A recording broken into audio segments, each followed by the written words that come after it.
Napa know-how. The Napa guy knows not to judge a man by his car's multicolored paint job or absence of modern gadgetry.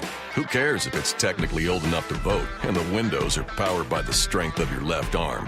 Your monthly payment is zero, and it'll stay that way. Because with over 500,000 parts and a little Napa know-how, you can keep anything on the road. She may not be pretty, but she's all yours.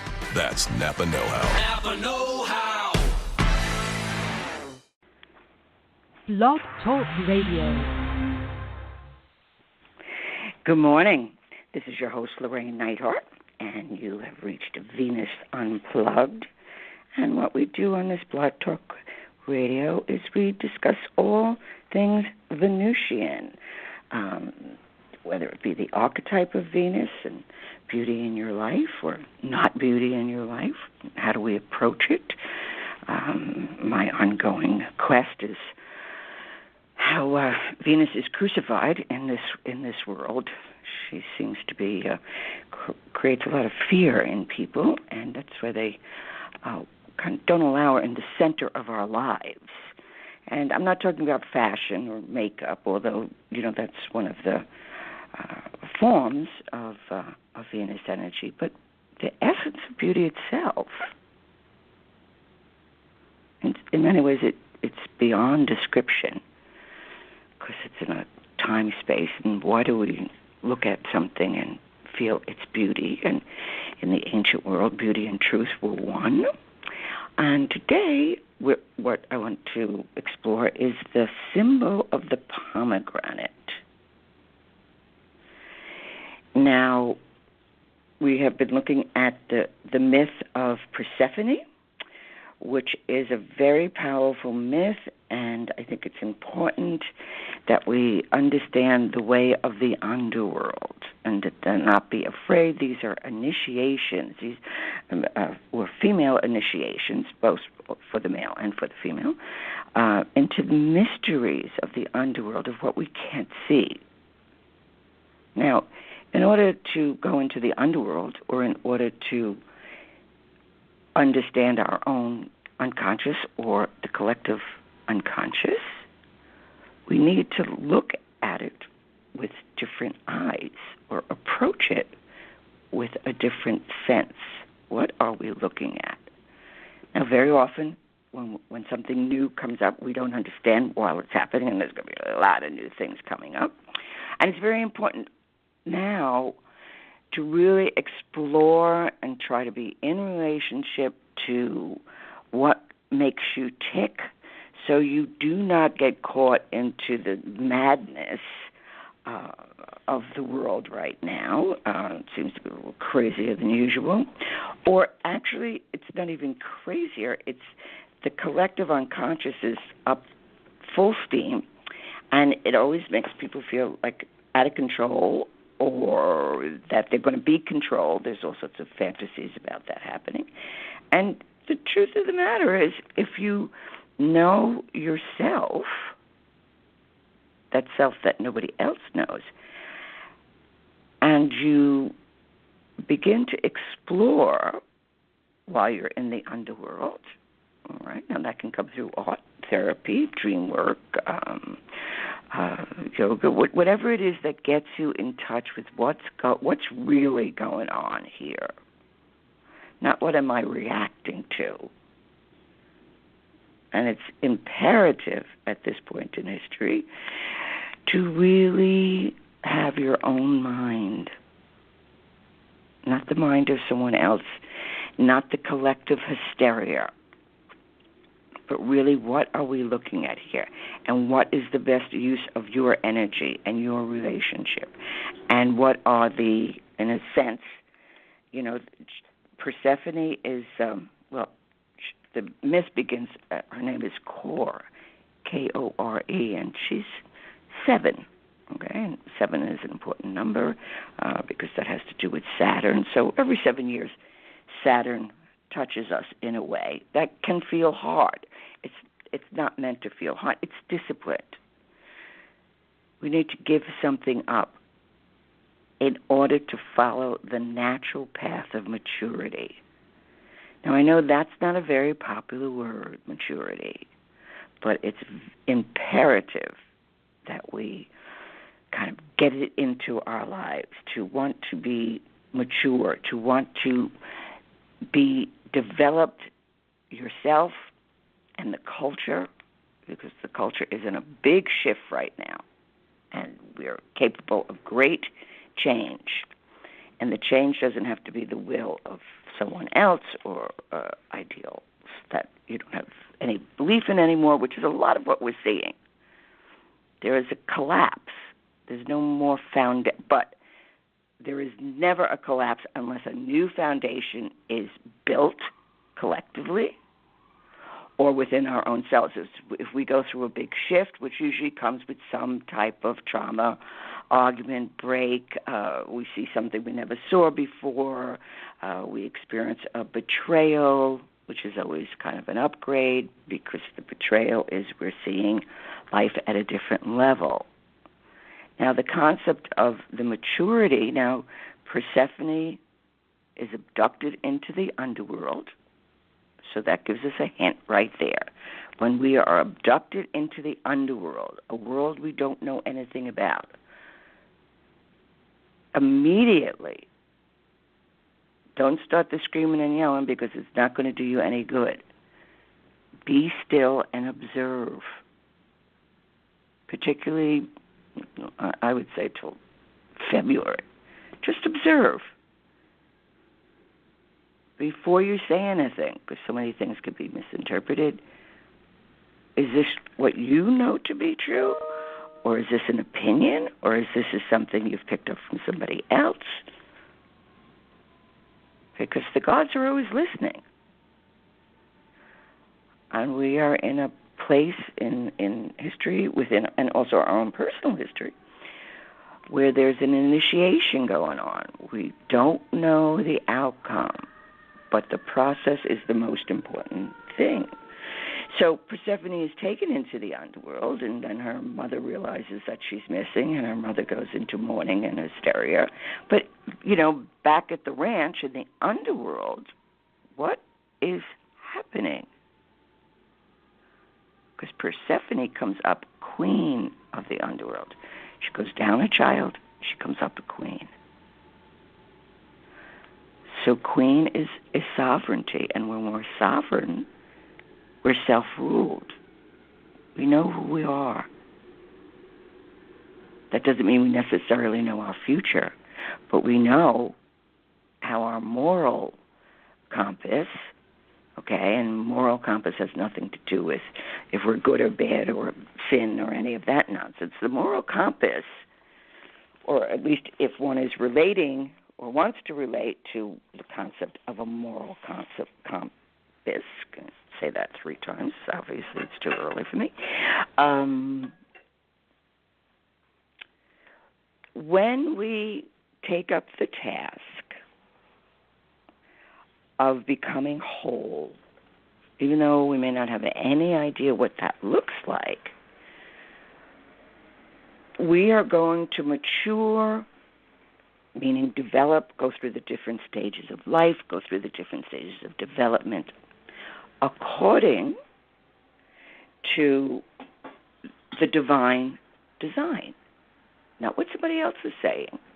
Although we need to kind of be bilingual, we need to be able to talk the talk of the collective unconscious, but that does not mean that that's what we are going to depend on or live our life on, because usually the collective wants to rule through fear and power. And if we don't know ourselves and decide for ourselves, well, whatever is going on in the world, where we can contribute, we will. Where we need to be quiet, we will. Where we need to create, we will. This is the time to write great novels and dance our dance and do our art and create, because that is what is lasting, and we're bringing those images in. That's the job of artists. They're usually 50 to 100 years ahead of time in what it is that they're seeing, which is very often why they're not understood till they're long gone. So this is what's going on in the underworld. She is going through states of initiation, states of changing mind. Now, as we personally develop into the maturity of our own design, our soul design, our inner design, what happens when that takes place? Whenever the mature happens, it's just like in life. If it's a flower, now what happens is, Persephone is actually notices a narcissus, this kind of yellow daffodil and this wonderful scent, and that's what attracts her. So all these hints in myth and fairy tale, that they just don't arbitrarily pick a flower. It's like here, that connects to the myth of Narcissus, where, he drops dead looking at himself in a pool because he's been cursed because he violated the laws of love. And so his punishment was good. Okay, now you can look at yourself and never experience that love.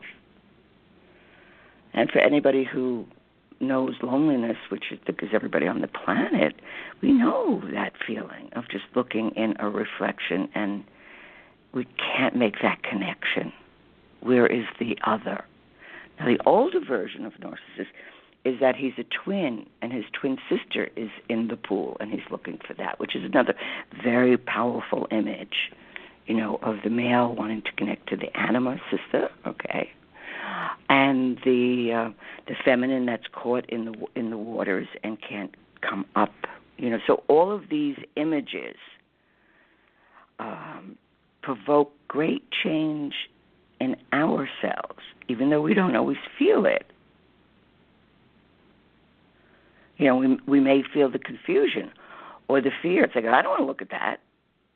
Or, it's very easy. The easiest thing in the world is to put something into left and right, good and bad, sin and holiness. All of this,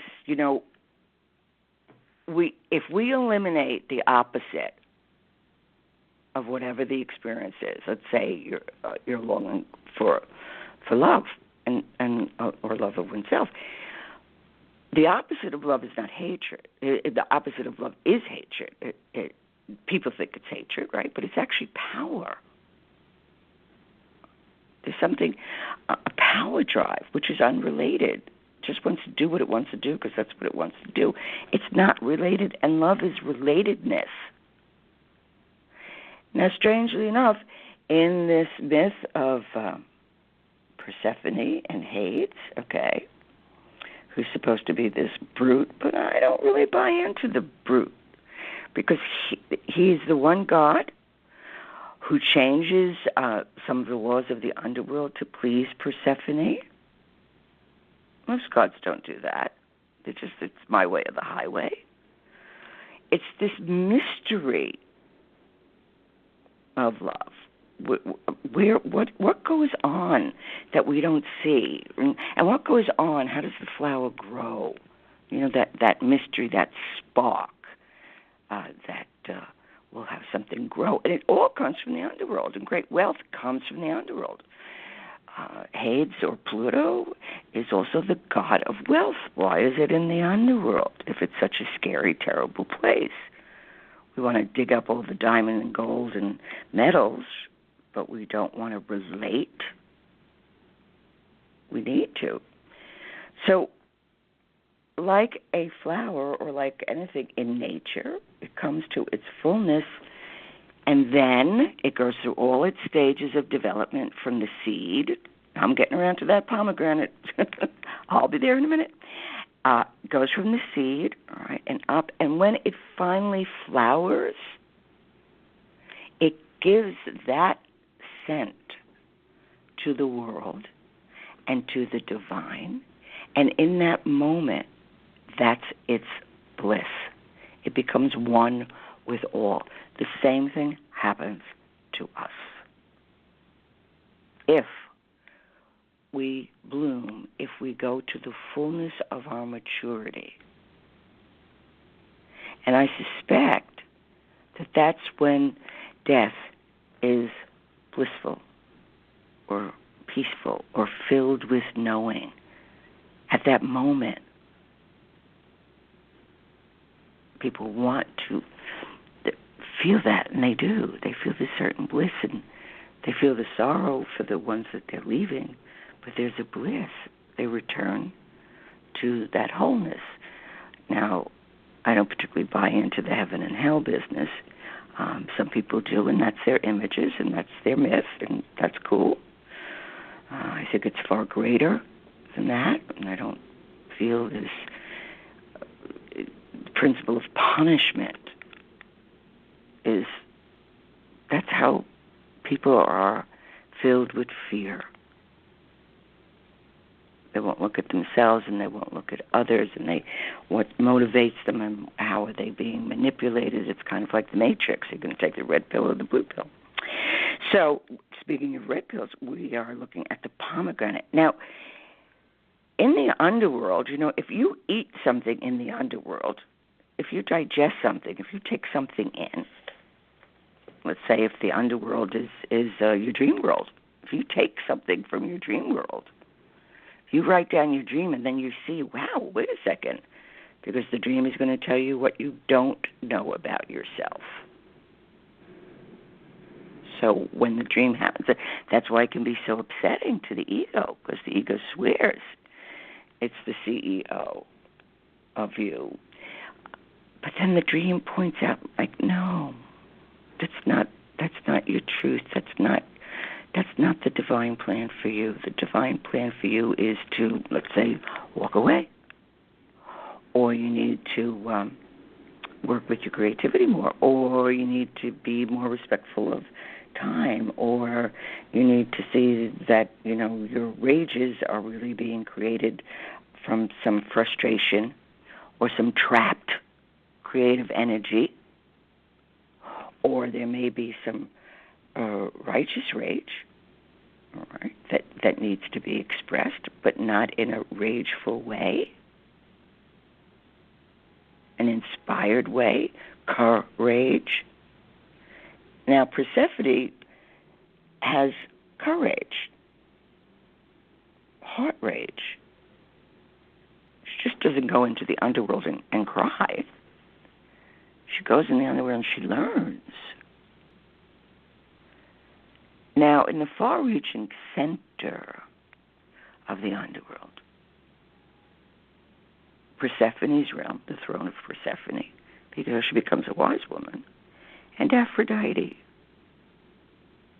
Two of those principles are in the depth. And in a sense, that's where justice or balance is created.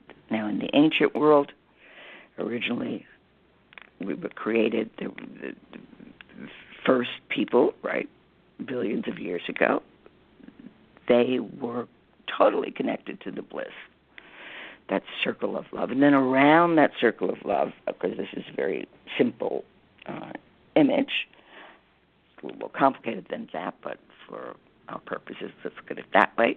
And around the love, that principle, that bliss, was strife. And that balance was always kept. Those two forces were always kept in a relationship. And then it started to get a little tricky, and strife began to bleed into love, and then people didn't want to stay in their state of bliss, and I know. And so that's when kind of karma and reincarnation and all that stuff began. So it starts with an ancient image and an ancient story. And that's why we long.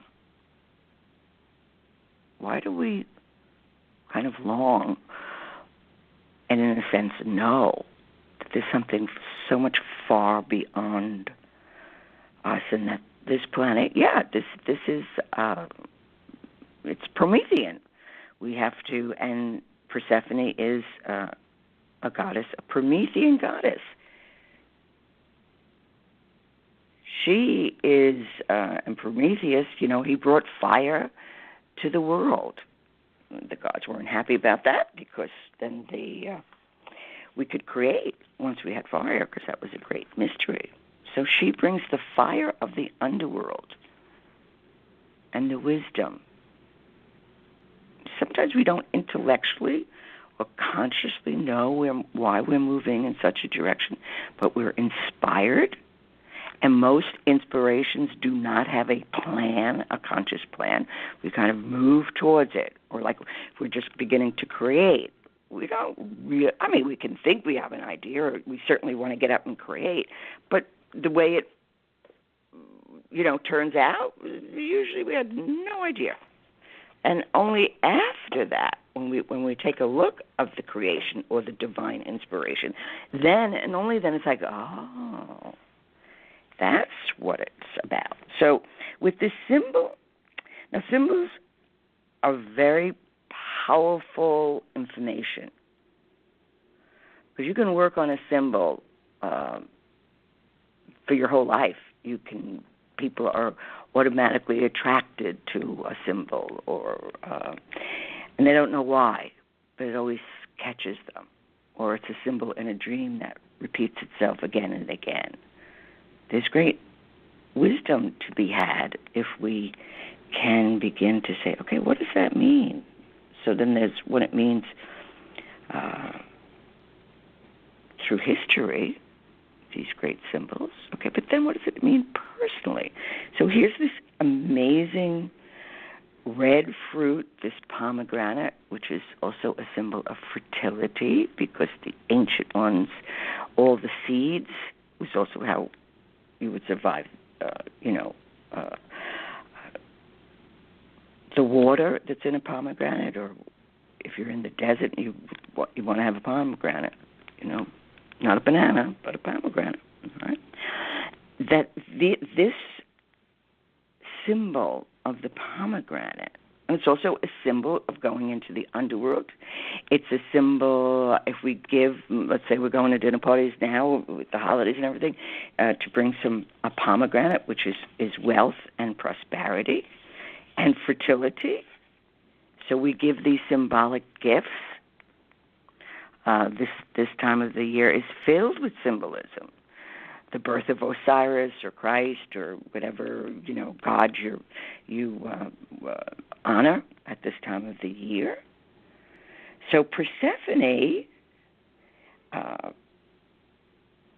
is in the underworld, and her mother is looking for her. So the conscious part of us is screaming and yelling, and we can't figure out where did that part of me go? Where did my soul go? And finally, they're connected, and the mother asks, did you eat anything from the underworld? And Persephone admits that she ate 6 pomegranate seeds. Now, there's something like 840 seeds, approximately, give or take, right, in each pomegranate, which is an extraordinary amount of seeds. It's also such a symbol of creation. It's also the blood of Dionysus. It's how the symbol came into being. Now, when it goes through each culture, they always put a little different twist on it. But in the ancient world, the pomegranate seed, in some ways, was considered sinful. Now, I don't really buy into that one. Because I think sin is overrated. I think it's a control mechanism, and the word sin means it's an archery term meaning missing the mark. We shot an arrow and we missed the mark, which has got some forgiveness in it, right? Like, oh man, well, I'm a bad shot. Rather than, you're going to poke your eyes out and rip your teeth out if you made a mistake. So, but what she does now. Anytime that there's, let's use the word sin just because that's what's coming up, that is the thickening of the plot, where the mistake is made, where the error is made. And your psyche knows precisely when the conscious mind must make an error, must make an error. Without the error, there's no initiation. Without the initiation, there's no growth. Without the growth and the maturity of your own being, there will be no flowering. no perfume, no scent of the divine, which will bring you. It's so interesting that it is the scent that brings the connection to the bliss and the transformation. So we don't see it as the end of the story, we see it as the beginning.